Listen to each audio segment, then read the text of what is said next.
Como bien nosotros ya nos dimos cuenta, hemos entrado en la última etapa de este año. Esta es la etapa que conocemos como tiempo de sembrinas o el tiempo de Navidad, porque se recuerda el nacimiento de nuestro Señor Jesucristo. Y como iglesia y como pastor acostumbramos a hablar acerca del nacimiento de Cristo en esta época. ¿Por qué lo hacemos? En primer lugar, porque hablar del nacimiento de Cristo es bíblico, hermanos. Está en la Biblia el nacimiento de Cristo. ¿Por qué hablar del nacimiento de Cristo? Porque fue un evento importante en la vida de la humanidad. Usted y yo como iglesia debemos conocer este evento.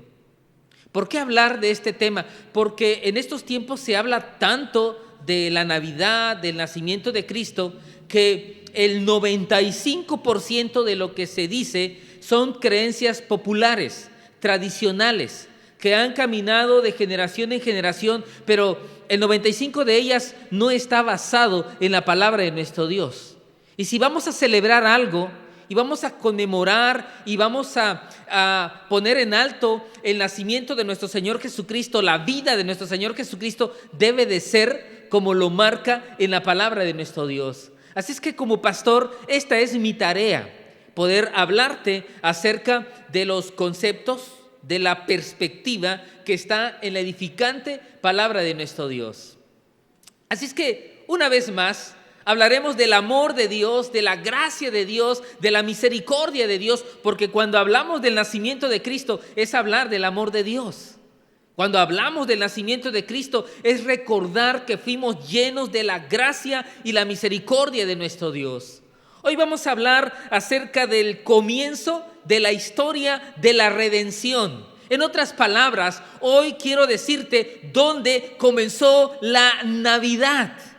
¿Dónde comenzó la idea del nacimiento de nuestro Señor Jesucristo? Así es que quiero invitarte para que abras tu Biblia en el libro de Génesis.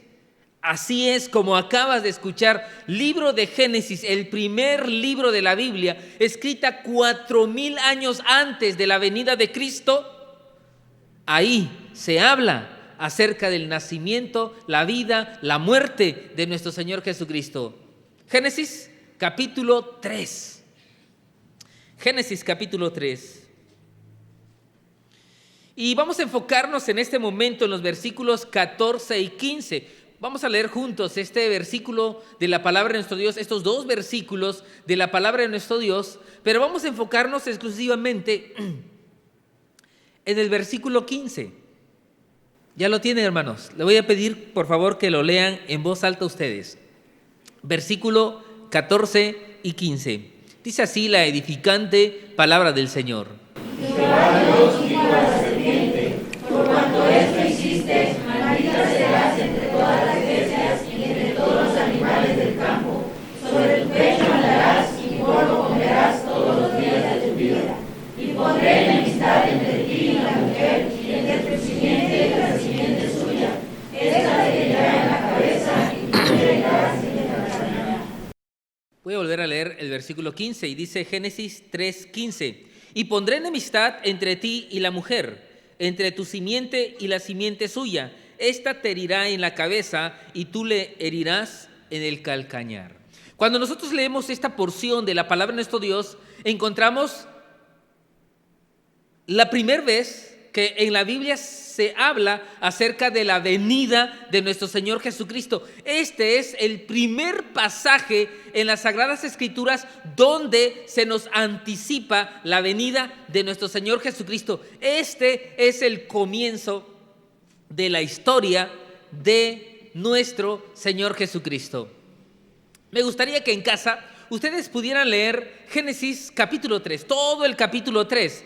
Este capítulo 3 es un capítulo central. Tenemos como creyentes comprender el capítulo 3 del libro de Génesis. Si entendemos el capítulo 3, seguramente vamos a entender la mayor parte de la Biblia. Toda persona que trata de entender la Biblia sin haber leído el capítulo 3 de Génesis no va a entender mucho acerca de los conceptos de la palabra de nuestro Dios. ¿Qué te vas a encontrar cuando leas Génesis capítulo 3? Bueno, en primer lugar, podemos nosotros leer el capítulo 3 y encontrar la astucia del enemigo, de cómo el enemigo hizo tropezar, cómo paso a paso llevó a Eva y posteriormente a Adán para que ellos desobedecieran a nuestro Dios. Vas a encontrar la astucia del enemigo. Es interesante que nosotros los creyentes podamos conocer que tenemos un enemigo y que es astuto y que nos va a engañar y que nos va a manipular y que va a apartarnos de los caminos de nuestro Dios si nosotros desconocemos las promesas de nuestro Dios. También pudiéramos estudiar este capítulo de la palabra de nuestro Dios desde la siguiente perspectiva: lo que Adán y Eva perdieron cuando ellos desobedecieron a nuestro Dios. ¿Sabes que nos presenta la vergüenza que comenzó a vivir Adán y Eva delante de nuestro Dios? Lo vergonzoso que fue que ellos tuvieron que esconderse ante un Dios santo, ante un Dios puro, ante un Dios poderoso. Podemos también leer y abordar este capítulo de la palabra de nuestro Dios desde las consecuencias del pecado. Vamos a encontrar que pecar trae consecuencia. Quieras aceptarlo o no quieras aceptarlo, cuando pecas te va a traer consecuencias. Lo creas o no lo creas, el pecado destruye nuestras vidas.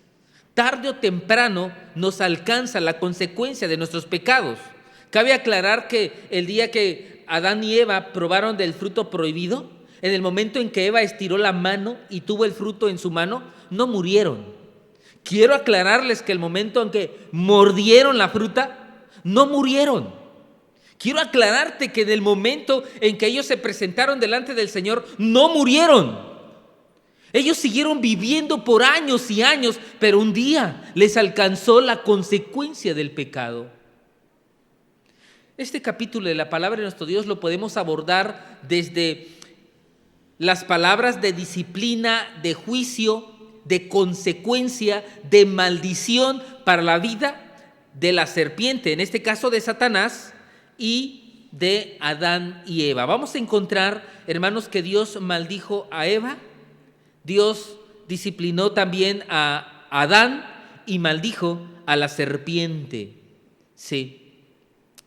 Pero yo quiero en este momento presentarte un ángulo más, el ángulo que cada uno de nosotros debe de ver este capítulo 3 de Apocalipsis.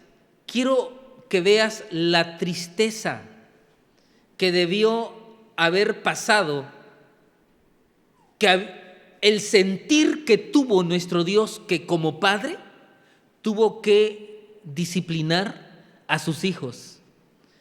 Dios, como padre, tuvo que expulsar del jardín de Edén a sus hijos. Yo quiero que puedas sentir la compasión que debió haber sentido nuestro Dios cuando vio a sus hijos, a su creación caída. No habían transcurrido generaciones ni generaciones, era la primer generación y habían tropezado en el pecado, habían desobedecido a nuestro Dios. Realmente ese es un evento muy triste para el corazón de nuestro Dios, poder ver su creación destruida por la desobediencia, por el pecado, por Satanás. Y en medio de las maldiciones que lanza nuestro Dios hacia Satanás, en medio de la disciplina de Adán y Eva, ahí está el amor redentor de nuestro Dios. Yo quiero que puedas en este momento contemplar ese amor de nuestro Dios. Esa misericordia y esa gracia que en medio de la desobediencia, en medio de la condenación por el pecado, el Señor dio esa promesa de la venida del Salvador. Los versículos 14 y 15 que acabamos nosotros de leer son las palabras dirigidas de nuestro Dios hacia Satanás. Esta es la maldición de Dios hacia la serpiente que hizo que cayera Adán y Eva en desobediencia. Y en medio de esta condenación, en medio de esta maldición, nuestro Dios estaba enviando la gran promesa de la venida de nuestro Señor Jesucristo. Algunos teólogos dicen que este es el protoevangelio. En otras palabras, este es el primer versículo de la Biblia de las buenas nuevas de nuestro Dios para la vida de cada uno de nosotros. Así es que vamos a entrar en tema, mis amados hermanos. Y yo quisiera en este momento decirte que el objetivo de esta predicación es que tú y yo aprendamos a abrazar las promesas que nuestro Dios tiene para nuestras vidas. Esta fue una promesa dicha 4000 años antes de la venida de nuestro Señor Jesucristo. Aprendámonos a gozarnos en el hecho, en la experiencia, porque para ti y para mí esta promesa ya es pasado. Nos toca estudiarlo solamente. Para Adán, para Eva, para Moisés, para Abraham, para el salmista David, para todos los del Antiguo Testamento fue una promesa. Para mí y para ti es una promesa cumplida de parte de nuestro Dios. Y quiero que sepas que Dios cumple promesas. Todo lo que Él nos ha prometido lo va a cumplir en la vida de cada uno de nosotros. Así es que yo quisiera que en este momento pudiéramos saber que este versículo de la palabra de nuestro Dios es el primer anuncio de la venida de nuestro Señor Jesucristo. Algunos se estarán preguntando, bueno, pastor, ¿y dónde está el nombre del Señor aquí? ¿Dónde encuentro a Dios, a Jesús, en este versículo 15? Fíjate cómo dice, voy a leer nuevamente el versículo 15. Dice, y pondré enemistad entre ti y la mujer, entre tu simiente y la simiente suya. Esta te herirá en la cabeza y tú le herirás en el calcañar. La palabra simiente significa descendencia. Descendencia. Ahora vamos a hablar en este momento quién es la descendencia de la mujer.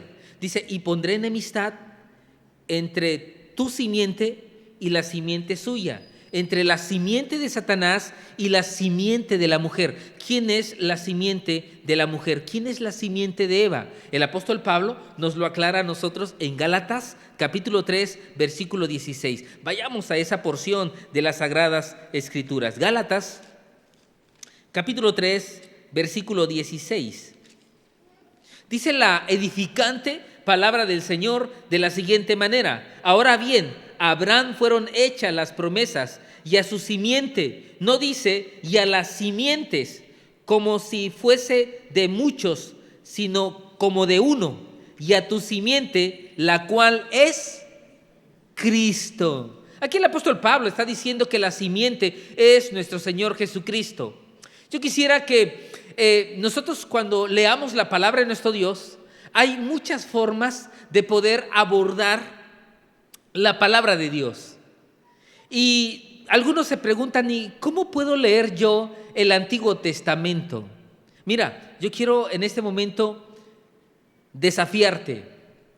Hay un ángulo con el cual puedes leer el Antiguo Testamento, siguiendo la simiente de nuestro Señor Jesucristo. ¿Sabes tú que las historias que trata la Biblia, las historias de hombres y mujeres, no están escritas al azar? Cuando nos hablan de Noé, cuando nos hablan de Abraham, cuando nos hablan de Moisés, cuando nos dan las 12 tribus, ¿sabes que se va siguiendo el linaje, la descendencia de nuestro Señor Jesucristo?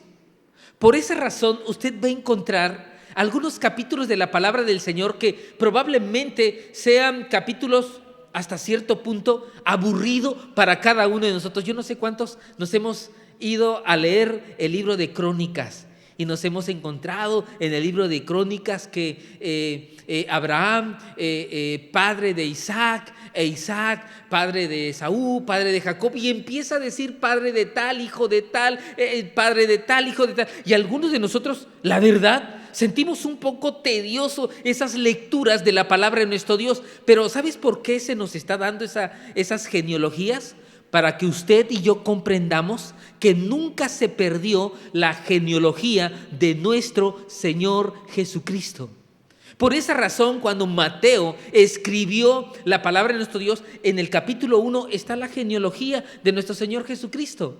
En Lucas encontramos que también Lucas escribe la genealogía de nuestro Señor Jesucristo, porque es importante saber que Cristo es la promesa, es la simiente de la mujer.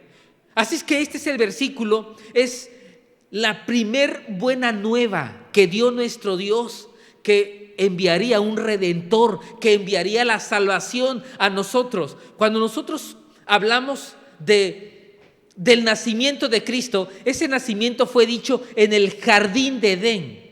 ¿Cuándo se dijo? Precisamente en el momento, en el día en que Adán y Eva tropezaron y cayeron en pecado. En otras palabras, mis amados hermanos, ¿cuándo comenzó Dios a echar el plan de salvación?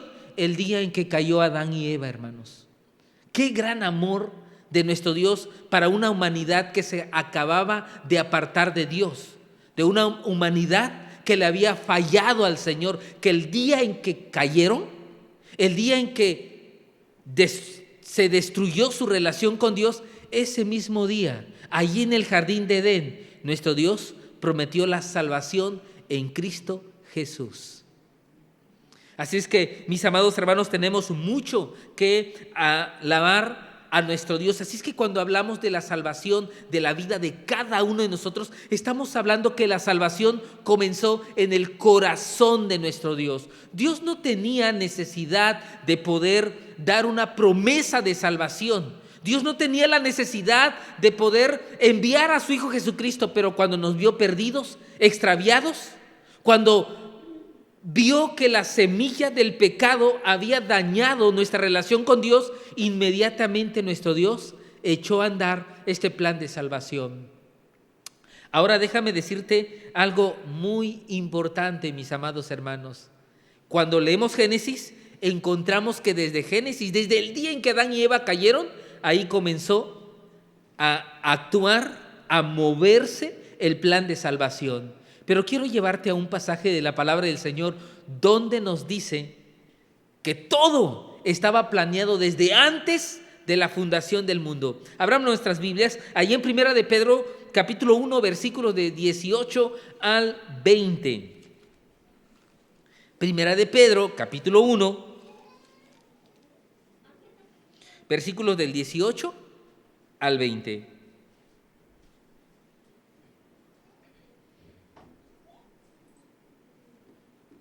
¿Ya lo tienen, mis amados hermanos?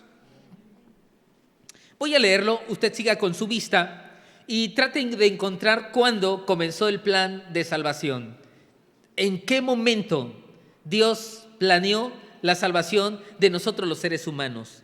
Dice la palabra del Señor: sabiendo que fuisteis rescatado de vuestra vana manera de vivir, la cual recibiste de vuestros padres, no con cosas corruptibles como oro o plata, sino con la sangre preciosa de Cristo, como de un cordero sin mancha y sin contaminación. Ya destinado, fíjate lo que dice el versículo 20, ya destinado desde antes de la fundación del mundo, pero manifestado en los postreros tiempos por amor de vosotros.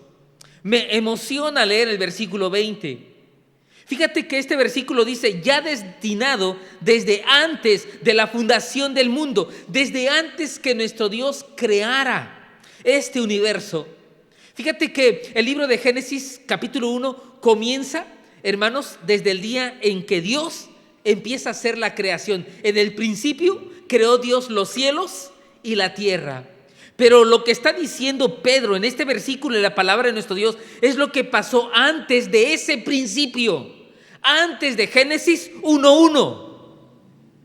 Así es que dice Pedro que esta salvación, el que Dios enviara a su Hijo Jesucristo, fue destinado desde antes de la fundación del mundo. Yo quiero que te imagines esto: no habíamos caído, Adán y Eva no habían fallado, pero Dios ya había planeado rescatarnos a nosotros. Imagínate a Dios pensando en formar una humanidad que le amara, que le glorificara. Pero como Dios es Dios y como Dios conoce todo, nuestro Dios, en su conocimiento anticipado, Él sabía que la humanidad le iba a fallar, que la humanidad se iba a apartar de Dios, que usted y yo nos íbamos a apartar e íbamos a ser rebeldes. Y dice Dios, desde antes de la fundación del mundo, Dios ya destinó la salvación a esta humanidad derribada, a esta humanidad destruida. ¡Qué gran amor! Hablar del nacimiento de Cristo, de la vida de Cristo, de la muerte de Cristo, es hablar del gran amor de nuestro Dios, que a pesar de no haber tropezado, Él ya había hecho un plan de salvación para nosotros. No nos había formado, no había hecho ni a Adán ni a Eva, pero Dios sabía que iban a fallar, y como Él lo sabía, ya estaba el plan de salvación desde antes de la fundación del mundo. Así es que en este fin de año, en esta Navidad, en esta celebración, que sea una celebración diferente para cada uno de nosotros, que sea más que regalos, que sea más que una fiesta, que nosotros recordemos el gran amor de Dios por nosotros, los seres imperfectos. Así es que cuando leas Génesis capítulo 3, versículo 15, y tú veas la maldición que Dios le dio a la serpiente, en este caso a Satanás, en medio de esa maldición, en medio de esa consecuencia, se deja ver la misericordia, la gracia y el amor de nuestro Dios. ¿Sabes tú que Dios en medio de la maldición sacó una promesa? ¿Te das cuenta que en este versículo de la palabra de nuestro Dios, en medio de la desobediencia, Dios da una promesa de salvación, porque este es nuestro Dios? Yo cuando leo este versículo de la palabra de nuestro Dios, le digo: Señor, permite que nunca me aparte de tu gracia y de tu misericordia, a pesar de que te fallo. Señor, sé que en medio de la disciplina, en medio de la consecuencia, va a haber gracia, va a haber misericordia para mí. Porque este es el Dios que envió a su Hijo Jesucristo a nacer, a vivir y a morir por nuestra salvación. Así es que esta es la gran promesa de Dios para nuestra vida. Yo quiero que en este momento te imagines, hermanos. Imagínate esa escena. Nuestro Dios viendo a su creación desobedecer, apartarse de nuestro Dios. Mis amados hermanos, ver cómo Satanás sembró la semilla del pecado en el corazón de la humanidad. Porque ahí, en ese momento, mis amados hermanos, Satanás sembró esa semilla del pecado. Por esa razón somos pecadores. Por esa razón fallamos constantemente. Mientras Dios, mirando a su creación destruida, yo quiero por un instante que pienses, ¿qué crees que tenía Satanás en el corazón en ese momento? ¿No crees que él estaba contento por haber logrado que la humanidad tropezara? ¿No crees que él estaba celebrando porque hizo que cayera la humanidad? ¿No crees que él se sentía triunfante, poderoso? ¿No crees que él sentía que había triunfado? En medio de ese sentir de triunfo, de alegría de Satanás, nuestro Dios le dice: no cantes victoria, porque yo voy a hacer que de la simiente de la mujer te aplaste la cabeza. No has triunfado, no has hecho que la humanidad se pierda. Esta humanidad tiene esperanza, porque tiene gracia de parte de Dios. Esta humanidad cuenta con un Dios poderoso. Aunque Satanás ha buscado una y otra vez destruir la humanidad, contamos con la gracia y la misericordia de nuestro Dios. En otras palabras, no importa cuántas veces tú por tu pecado destruyas tu vida, no importa cuántas veces tropieces, la gracia de Dios es suficientemente poderosa para levantarnos, para rescatarnos, para ponernos de pie y para buscar a nuestro Dios. Así es que no te quedes derribado, no te quedes destruido. Deja que la gracia del Señor levante tu vida. Es lo que Dios hizo con Adán y Eva. Imagínate la vergüenza de Adán y Eva, que se escondieron de Dios, avergonzados por haberle fallado a Dios. como esa vergüenza que en ocasiones usted y yo sentimos cuando le fallamos a Dios. Porque déjame decirte que cuando yo le fallo a Dios, yo me siento avergonzado. Me cuesta trabajo presentarme delante de Dios en oración. Pero recuerdo esta historia. Recuerdo cómo nuestro Dios, en medio de la vergüenza de Adán y Eva, en medio de que ellos se apartaron y desobedecieron, nuestro Dios dio una promesa de esperanza, de salvación, de gracia y de misericordia. Y yo creo, mis amados hermanos, que debemos recordar esto en estos tiempos en nuestra vida. Debemos recordar que no estamos solos en medio de todos los problemas que están pasando. Problemas a nivel mundial, a nivel nacional, problemas como ciudad, problemas en tu familia o problemas contigo. Pero déjame decirte que debemos aprender a abrazar el plan redentor de nuestro Dios. Nosotros encontramos en esta porción de la palabra de nuestro Dios algo importante que no se nos debe de olvidar a nosotros. La primera palabra me dejó pensando, Génesis capítulo 3, versículo 15. Fíjate lo que dice nuestro Dios en Génesis 3:15: y pondré enemistad entre ti y la mujer. Voy a detenerme hasta aquí. Dice este pasaje de la palabra de nuestro Dios: y pondré enemistad. Esta enemistad fue puesta por Dios, fue ordenada por Dios. No fue una enemistad que nosotros creamos. No fue una enemistad que nació en nuestro corazón. No fuimos nosotros que dijimos, pues ahora no me llevo con Satanás. No, Dios dijo: y pondré enemistad entre ti y la mujer, entre tu simiente y la simiente suya. ¿Qué es una enemistad más que fuerzas contrarias oponiéndose el uno al otro? ¿Qué es una enemistad? Odio. ¿Qué es una enemistad? Pleito, discordia. Y dice Dios en este pasaje de la palabra de nuestro Dios: y pondré enemistad entre ti y la mujer. Mis amados hermanos, Dios nos deja algo muy claro. Hay esperanza, hay salvación, pero Dios quiere que definas que hay enemistad entre nosotros y Satanás, entre nosotros y el mundo. Debemos comprender esta enemistad. Y hay muchos pasajes de la palabra de nuestro Dios donde se nos habla tajantemente acerca de esta enemistad. Por ejemplo, si nosotros abrimos nuestras Biblias en 1 de Juan 3:8, lo vamos a encontrar. 1 de Juan es uno de los últimos libros de la palabra de nuestro Dios, capítulo 3, versículos del 8 al 10. Dice la palabra del Señor así: el que practica el pecado es del diablo, porque el diablo peca desde el principio.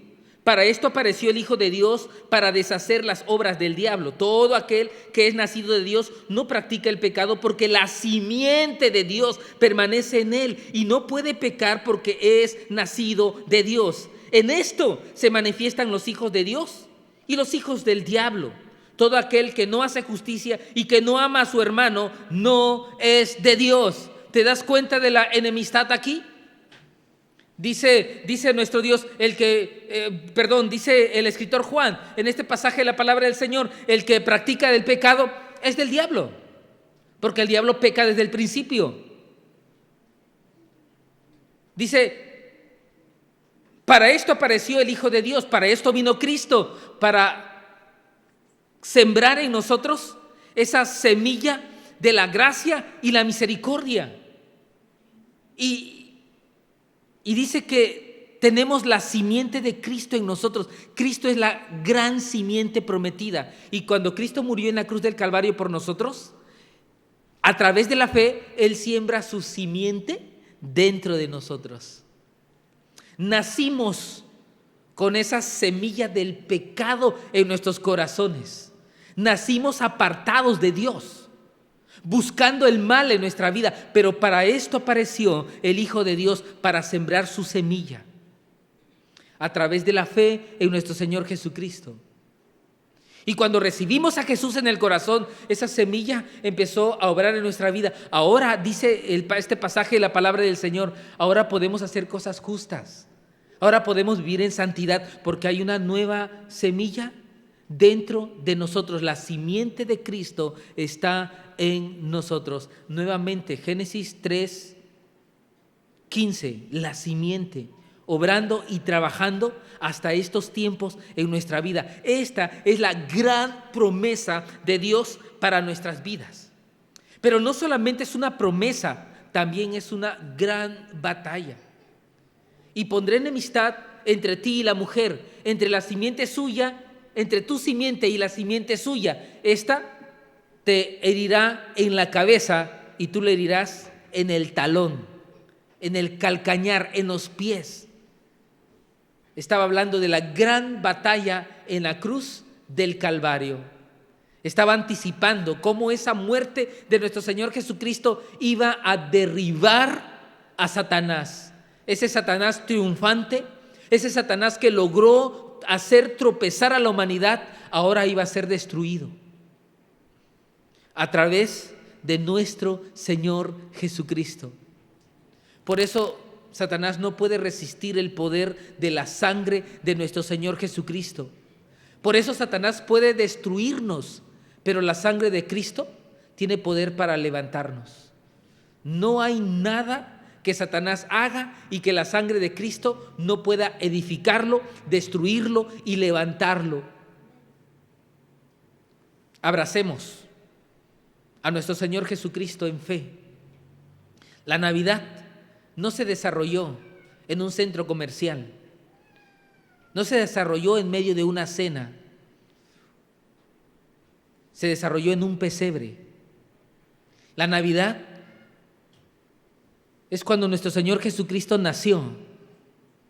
El centro de la Navidad debe de ser nuestro Señor Jesucristo.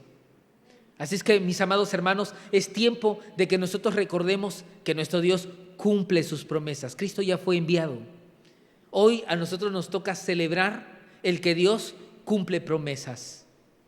Hoy nos toca abrazar la promesa de nuestro Dios, que no importa cuán destruido estamos, no importa cuánto nos hayamos apartado, hoy es tiempo de abrazar esa gracia que nos acerca a nuestro Dios.